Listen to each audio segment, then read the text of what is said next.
नमस्कार, जनता टीवी देख रहे हैं आप और मैं हूं आपके साथ रितेश कुमार गौतम और बुलेटिन का आगाज करेंगे 4 मिनट 18 मंडल के साथ। कानपुर में इस्पात सेंटरों में की गई ताबड़तोड़ छापेमारी। इस्पात सेंटर में होता मिला देह व्यापार। पुलिस ने 13 महिलाओं और 7 पुरुषों को हिरासत में लिया। लखनऊ में निकाय चुनाव को लेकर पुलिस ने अपराधियों पर शिकंजा कसना किया शुरू। पुलिस ने 4 चोरों को किया गिरफ्तार। पुलिस ने 7 आरोपियों को भी गिरफ्तार किया। अलीगढ़ में समाजवादी पार्टी से मेयर प्रत्याशी के साथ आए अलीगढ़ मुस्लिम विश्वविद्यालय के छात्र कंधे से कंधा मिलाकर कर रहे हैं कैंपेन। लखनऊ में एबीवीपी ने किया केंद्रीय कैबिनेट के फैसले का स्वागत। 157 नए नर्सिंग कॉलेज खोलने का कैबिनेट ने लिया है फैसला। अलीगढ़ थाना चंडौसा क्षेत्र के गांव अमृतपुर में बच्चों के विवाद में युवक की पीट कर हत्या। गर्भवती पत्नी और बेटी हुए घायल। पुलिस मौके पर पहुंचकर पूरे घटना की जानकारी जुटा रही।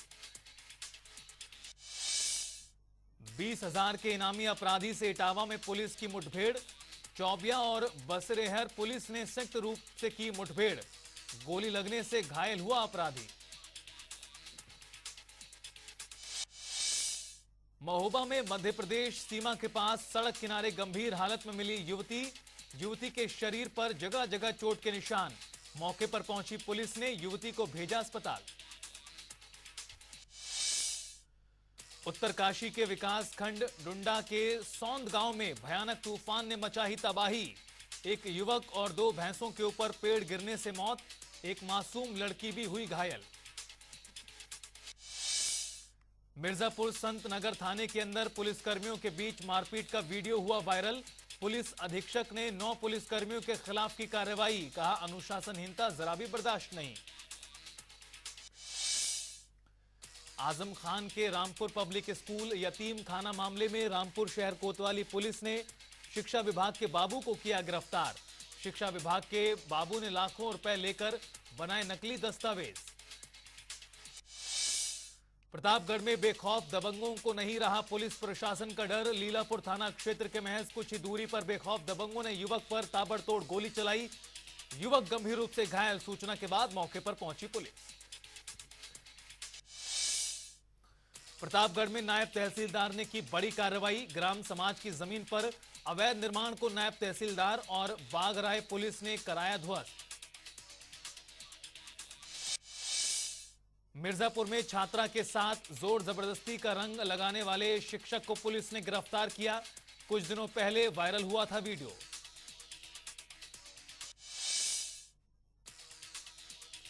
कानपुर में बीजेपी पार्षद प्रत्याशी की खुलेआम गुंडागर्दी सामने आई। कैमरे में कैद हुआ भाजपा प्रत्याशी की गुंडाई का कारनामा।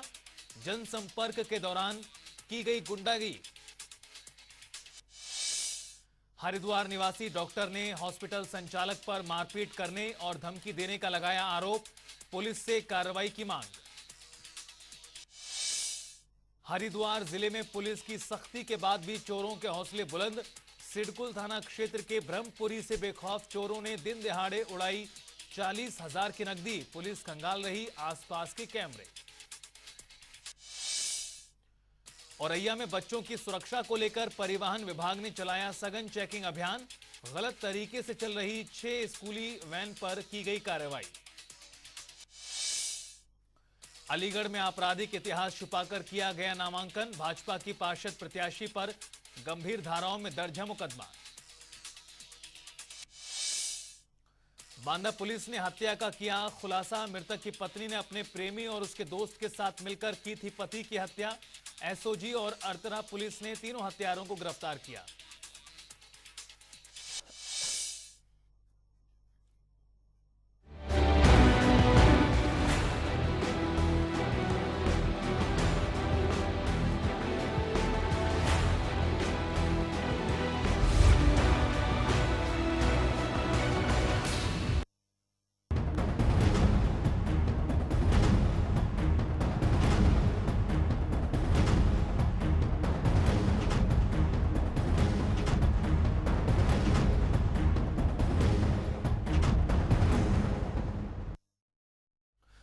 निकाय चुनावों को लेकर खुद सूबे के मुखिया योगी आदित्यनाथ एक्टिव नजर आ रहे हैं। सीएम योगी आदित्यनाथ ने आज 4 जगहों पर लोगों को संबोधित किया।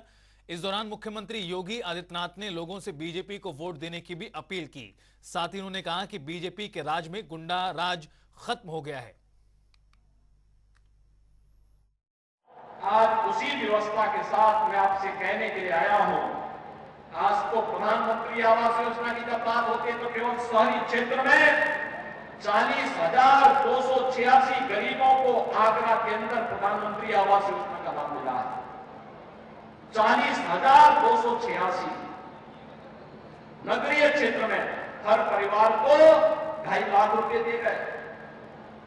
याद करिए 17 के पहले गरीब के घर में और व्यापारी के घर में जबरदस्ती पार्टी विशेष के लोग कब्जा कर लेते थे। आज कब्जा करने वाले चले गए। आज तो डबल इंजन की सरकार है तो हर गरीब को मकान का पैसा मिल रहा है। स्ट्रीट वेंडर से रंगदारी वसूली होती थी। मोहल्ले का कोई गुंडा पटरी व्यवसायियों से वसूली करता था। आज पैसा वसूली नहीं होता है। आज लगभग 40,000 स्ट्रीट वेंडर से आगरा में उन्हें पीएम स्वनिधि योजना का लाभ दिया गया है। प्रदेश में 1 करोड़ निराश्रित महिलाओं को 1 करोड़ प्रदेश के अंदर 1 करोड़ निराश्रित महिला, दिव्यांगजन और वृद्धजनों को 12,000 रुपये सालाना पेंशन की सुविधा दी जा रही है, जिसमें आगरा में 1,76,760 निराश्रित महिलाएं, 50,968 दिव्यांगजन और 3,05,419 वृद्धजनों को 12,000 रुपये सालाना पेंशन की सुविधा का लाभ उपलब्ध कराया जा रहा है। पिछले 5 वर्ष के अंदर आपके फिरोजाबाद के अंदर ही अगर मैं आपको बताऊं इतनी योजनाओं का पैसा आया है। अकेले प्रधानमंत्री आवास शहरी में 44,700 से अधिक लोगों को एक आवास मिला है। याद करिए एक समय था 2017 के पहले जब गरीबों की जमीनों पर और उनके मकानों पर जबरन कब्जा कर लिया जाता था, और आज गरीब को मकान दिया जा रहा है। 2.5 लाख रुपए हर गरीब को उपलब्ध कराए जा रहे हैं। 44,717 गरीबों को एक आवास दिया गया है। यहां पर नगर निगम में 35,279 को 89 को और शेष आवास अन्य नगर निकाय जो हैं यहां पर उनमें 9,428 को दिया गया है।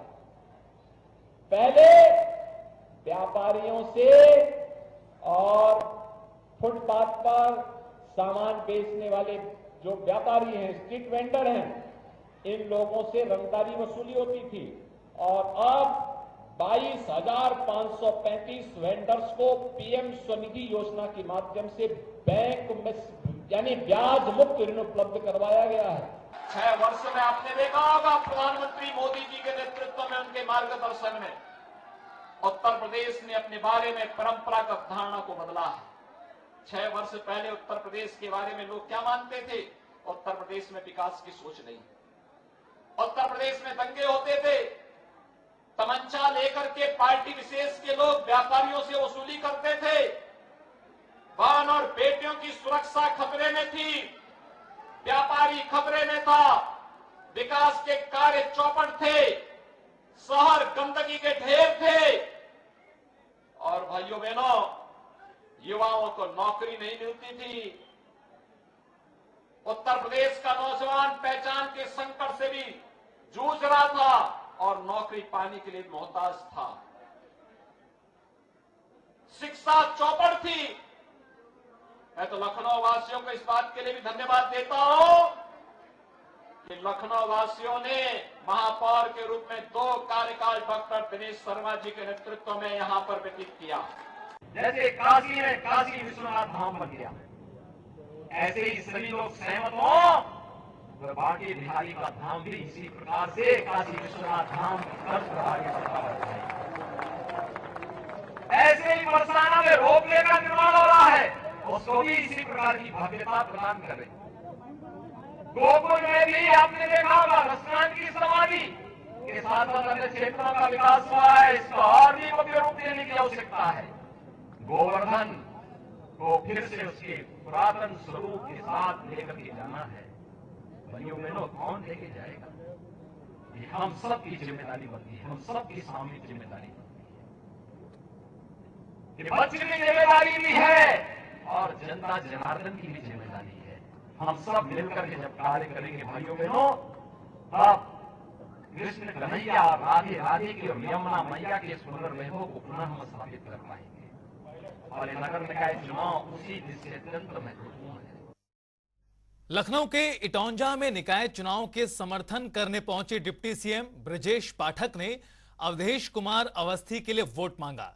साथ ही उन्होंने बीजेपी सरकार की योजनाओं को भी गिनाया और कहा कि यूपी में गुंडा राज खत्म हो गया है। साथ ही उन्होंने कहा कि यूपी में हमारी पार्टी प्रचंड जीत के साथ आएगी। प्रचंड बहुमत से जीत रही है। आज हमने 4 जनपदों का दौरा किया है।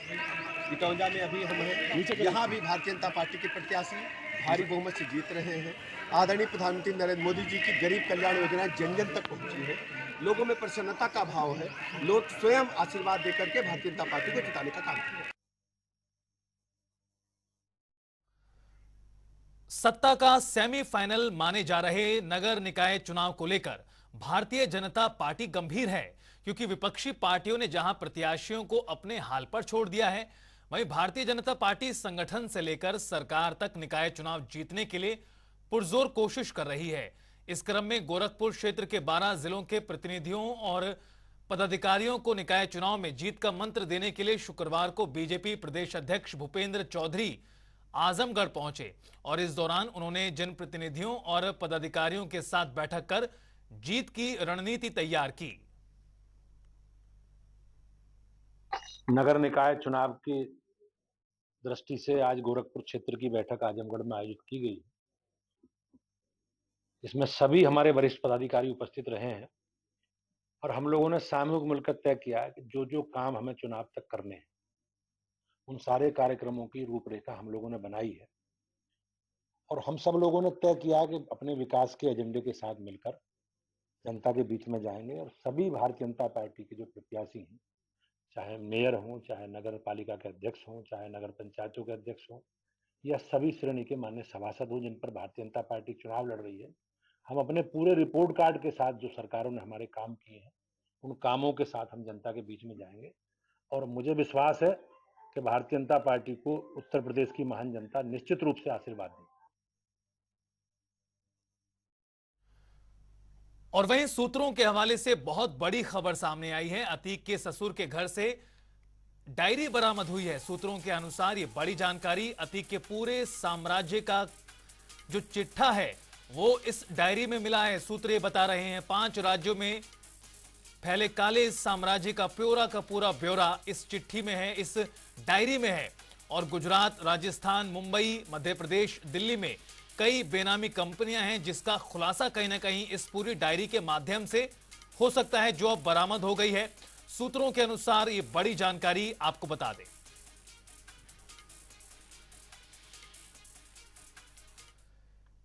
प्रयागराज में अतीक अहमद के दफ्तर में खून मिलने के मामले में पुलिस ने शाहरुख नाम के शख्स को गिरफ्तार किया है।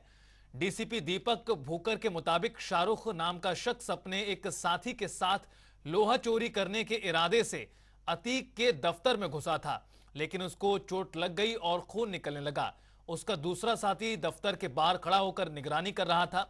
खून निकलने पर वो ऊपर की तरफ भागा और जो कपड़े मिले उससे खून साफ किया और पास में दुकान से जाकर उसमें खून साफ करने के लिए पानी की बोतल भी खरीदी, लेकिन उसके पास पैसे नहीं थे। पुलिस के मुताबिक उसके बयानों को एस्टैब्लिश कर लिया गया है। शाहरुख को गिरफ्तार कर लिया गया है। आजम खान के रामपुर पब्लिक स्कूल को फर्जी दस्तावेजों के आधार पर मान्यता देने वाले बाबू तौफीक अहमद को गिरफ्तार कर लिया गया है। आरोप है कि उसने आजम खान के आरपीएस स्कूल के फर्जी दस्तावेज तैयार कर मान्यता दी थी और इस मामले में आजम खान, ताजीन फातिमा और तौफीक अहमद आरोपी हैं।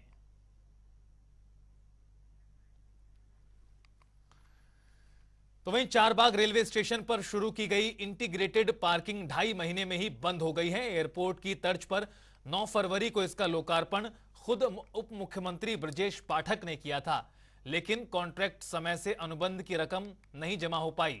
ऑनलाइन सिस्टम के जरिए पैसा न जमा होने से रेलवे ने टेंडर रद्द कर दिया। सीनियर डीसीएम रेखा शर्मा ने जनता टीवी को बताया कि जल्द ही इंटीग्रेटेड पार्किंग का नए सिरे से ठेका दिया जाएगा। पार्किंग में क्या व्यवधान हुआ है? जो इंटीग्रेटेड पार्किंग चल रही थी चारबाग स्टेशन पे, उसमें जो लाइसेंसी था उसने सेकेंड इंस्टॉलमेंट अपना जमा नहीं कराया गया, इसके कारण उसका ठेका जो है निरस्त कर दिया गया है। तो अब अगला क्या कदम होगा रेलवे का? ये सुविधा स्टेशन पर दी गई थी ताकि एक जो ट्रैफिक मूवमेंट है स्टेशन पर वो स्मूथ बना रहे। तो इसके लिए आगे हम लोग ये करने जा रहे हैं, जो एनईआर और एनआर की इंटीग्रेटेड एक पार्किंग कंबाइंड कर दी जाए, जिससे कि पैसेंजर्स में जो इनिशियली थोड़ा कन्फ्यूजन था वो दूर हो जाएगा। दूसरा, इसका पुनः जो है हम टेंडर करने जा रहे हैं इंटीग्रेटेड पार्किंग का चारबाग स्टेशन के लिए। अब ऐसा कुछ कोई रेलवे कदम उठाएगा फर्दर, ऐसा ना हो कि दोबारा लाइसेंस फुल टाइम से जमा कर पाएँ?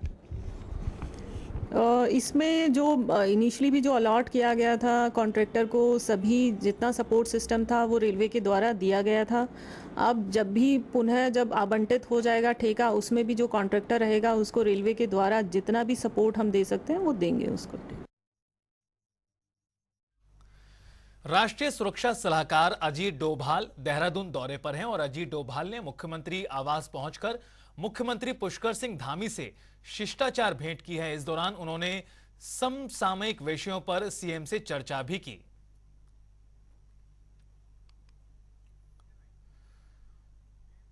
उत्तराखंड के मुख्यमंत्री पुष्कर सिंह धामी ने अपने ट्विटर अकाउंट से पोस्ट साझा किया है, जिसमें मुख्यमंत्री धामी ने पीएम मोदी के अभिनव प्रयास की सराहना की। सीएम धामी ने कहा कि मन की बात कार्यक्रम के जरिए उन्होंने समाज के प्रत्येक वर्ग को एक भारत श्रेष्ठ भारत की भावना से जोड़ने का काम किया। प्रधानमंत्री ने मन की बात कार्यक्रम के जरिए सामाजिक क्षेत्र में उत्कृष्ट कार्य करने वाले लोगों की चर्चा करते हुए समाज को नई दिशा दिखाने का अभूतपूर्व काम किया है, जो अभिनंदनीय है। नमस्कार। जैसा कि हम सबको विदित है कि माननीय प्रधानमंत्री श्री नरेंद्र मोदी जी आगामी 30 अप्रैल को मन की बात की 100वीं कड़ी के माध्यम से देशवासियों को संबोधित कर अपने विचारों को साझा करेंगे। प्रधानमंत्री जी के मन की बात कार्यक्रम के 99 अंक विभिन्न आयामों को समेटते हुए हमारे लिए शिक्षा, जागरूकता, पर्यावरण संरक्षण, महिला सशक्तिकरण के साथ साथ राष्ट्र के समग्र विकास सहित कई संदेशों से ओतप्रोत रहे हैं। इस कार्यक्रम में माननीय प्रधानमंत्री श्री नरेंद्र मोदी जी ने जमीनी स्तर पर मानव सेवा में जुटे अनेकों विभूतियों के विशिष्ट कार्यों को सराहा और उन्हें नई पहचान भी दी। माननीय प्रधानमंत्री जी का उत्तराखंड से विशेष लगाव रहा है और समय समय पर उन्होंने उत्तराखंड के संदर्भ में युग परिवर्तनकारी मन की बात कार्यक्रम में उत्तराखंड में हो रहे जन कल्याणकारी कार्यों को भी सराहा है।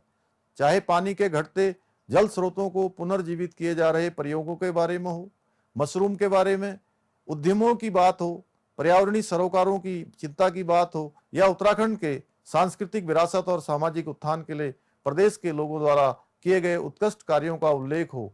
एक प्रकार से माननीय प्रधानमंत्री जी ने एक समग्र दृष्टि से अपनी सभी कार्यक्रमों में पूरे विश्व को समाहित किया है और केंद्र में इस राष्ट्र को उच्चता भव्यता के शीर्ष में आरूढ़ करने के प्रयासों को गति देने का कार्य भी किया है। मेरा आप सभी से निवेदन है कि आप आगामी 30 अप्रैल को मन की बात कार्यक्रम की 100वीं कड़ी में माननीय प्रधानमंत्री श्री नरेंद्र मोदी जी के उत्तम विचारों को सुनें और लोगों को भी कार्यक्रम में सुनने के लिए प्रेरित करें। धन्यवाद। तो वहीं सांसद रमेश पोखरियाल निशंक के कामकाज से नाखुश साधु संतों ने अब हरिद्वार लोकसभा चुनाव में संत को टिकट देने की मांग शुरू कर दी है। हरिद्वार प्रेस क्लब में प्रेस कॉन्फ्रेंस करने पहुंचे भारत साधु समाज और हिंदू रक्षा सेना से जुड़े संतों ने कहा कि हरिद्वार तीर्थ क्षेत्र है और तीर्थ क्षेत्र की मर्यादा बने रहने के लिए संत को ही यहां से लोकसभा प्रतिनिधि होना चाहिए। इसलिए वो सभी राजनीतिक दलों से अनुरोध करते हैं कि सभी दल किसी संत को ही चुनाव मैदान में उतारें। प्रेस कॉन्फ्रेंस कर रहे साधु संतों ने यह भी चेतावनी दी है कि अगर राजनीतिक दल संत को टिकट नहीं देते हैं तो सभी संत मिलकर अपने किसी कैंडिडेट को चुनकर निर्दलीय भी चुनाव मैदान में उतार सकते हैं।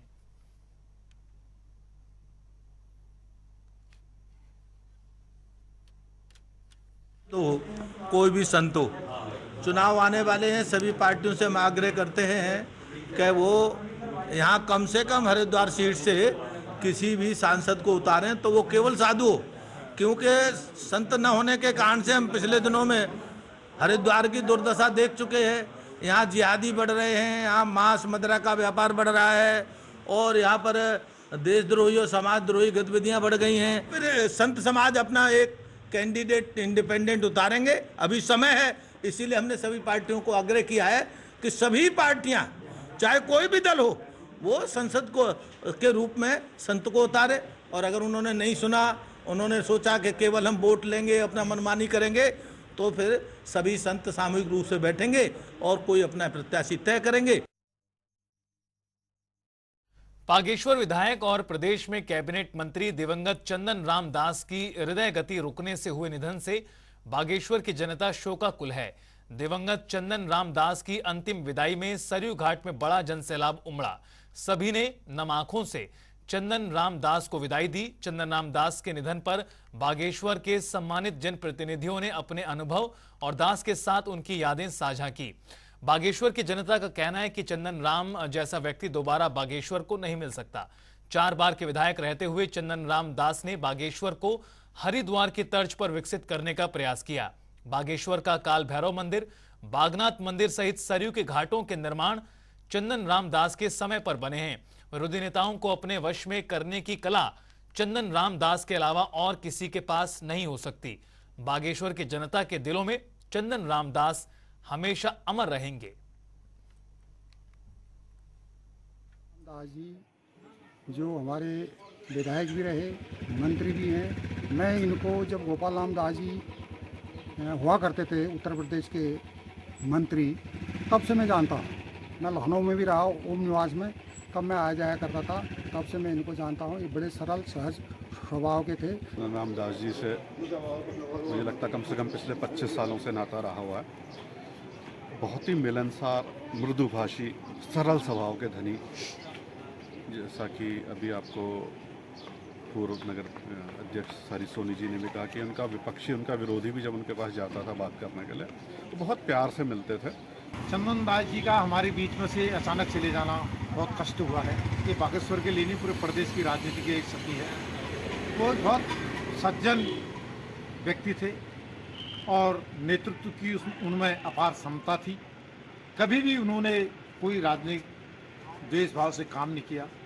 उनके साथ हमने बहुत समय व्यतीत किया है। हम उनके बारे में अपने उनके लिए हम इतने ऐसे शब्द नहीं है हमारे पास कि हम जो उनकी क्या क्या तारीफ करें। सरल स्वभाव के थे वो। केदारनाथ के बाद अब भगवान बद्रीनाथ धाम के कपाट भी यात्रियों के लिए खोल दिए गए हैं। कपाट खुलने से पहले ही बद्रीनाथ में भारी बर्फबारी हो रही है, लेकिन इसके बावजूद भी श्रद्धालु वहां जयकारे लगाने के साथ झूमते नजर आए हैं। हर साल की तरह इस साल भी पहली पूजा और आरती देश के प्रधानमंत्री नरेंद्र मोदी के नाम से ही हुई। देखिए रिपोर्ट।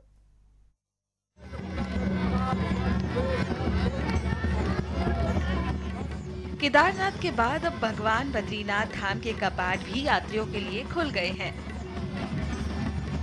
कपाट खुलने से पहले ही बद्रीनाथ में भारी बर्फबारी हो रही है, लेकिन इसके बावजूद भी श्रद्धालु वहां जयकारे लगाने के साथ झूमते हुए नजर आए। हर साल की तरह इस साल भी पहली पूजा और आरती देश के प्रधानमंत्री नरेंद्र मोदी के नाम से हुई। आईटीबीपी के बैंड के अलावा गढ़वाल स्काउट्स ने भी इस मौके पर प्रस्तुति दी।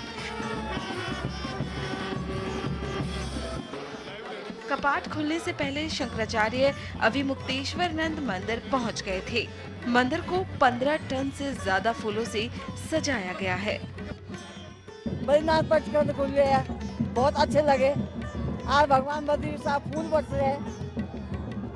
ये असली फूल ये है जो ऊपर से बरस रहा है। आज खुशी का दिन है। बहुत बढ़िया लग रहा है, अच्छा लग रहा है। इतना बड़ा ठंडा नहीं लग रहा है। मुंबई से यहाँ दर्शन के लिए आई हूँ नारायण के, हर साल आती हूँ। बहुत आनंद की अनुभूति हो रही है और नारायण की नगरी में पूरा विश्व पधारा हुआ है। लग रहा है सारा विश्व यहाँ एकत्रित हुआ है। नारायण की नगरी में आनंद की अनुभूति हो रही है, बर्फबारी हो रही है, फिर भी नारायण के दर्शन के लिए बहुत ही लालायित है। बोलो बद्रीनारायण भगवान की। 12 महीने भगवान विष्णु जहां विराजमान होते हैं, उस सृष्टि के 8वें बैकुंठ धाम को बद्रीनाथ धाम के नाम से जाना जाता है। मान्यता है कि भगवान विष्णु यहाँ 6 महीने विश्राम करते हैं और 6 महीने भक्तों को दर्शन देते हैं। वहीं दूसरी मान्यता ये भी है कि साल के 6 महीने मनुष्य भगवान की पूजा करते हैं, तो बाकी के 6 महीने यहाँ देवता भगवान विष्णु की पूजा करते हैं, जिसमें मुख्य पुजारी खुद देवऋषि नारद होते हैं। बता दें कि इससे पहले केदारनाथ धाम के कपाट 6 माह बंद रहने के बाद मंगलवार को विधि विधान के साथ श्रद्धालुओं के दर्शनार्थ के लिए खोल दिए गए थे। ब्यूरो रिपोर्ट, जनता टीवी। और फिलहाल इस बुलेटिन में इतना ही। आप देखते रहिए जनता टीवी।